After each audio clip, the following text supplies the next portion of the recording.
Why do I feel like Code Geass is the only piece of fiction where shit actually gets done?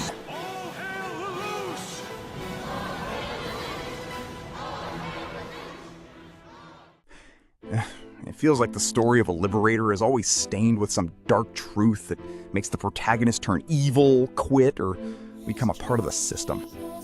Other stories depict the true victory of a revolution as if it were a teenager's dream, implying that when people grow up, they realize the world is complicated, or that they were wrong.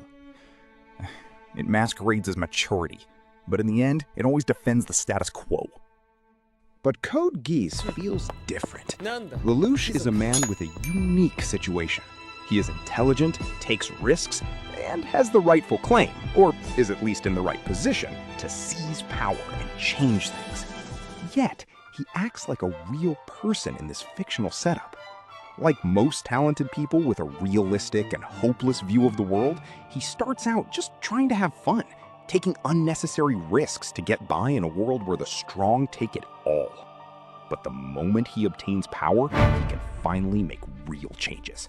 His mentality changes, or at least appears to change. But if you look closely, it didn't really alter. It is the exact same mentality, just with different parameters. Now, he has real power over people. The Geass. The Geass is not just any power. Most protagonists in fiction use kinetic power, titans, legendary swords, etc. But the Geass is special. It is the power of absolute coercion. It seems magical, but in reality, it is the ultimate manifestation of political and social control. It is the closest thing to what powerful people can actually do in real life. Make other people do things to advance their own goals. And oh boy, does he use this power to the fullest. Combined with his superior intelligence, a calculated understanding of the reality and usefulness of violence, and some necessary plot armor, he achieves things. He makes errors, but he moves forward with absolute consistency. Even when he is confronted by the usual fictional roadblock of, we should change the system from within, he does not stop. What is even more interesting is when he finds himself in a position where he cannot refuse a truce. Specifically when his sister, Euphemia, tries to give the 11s their own sovereignty.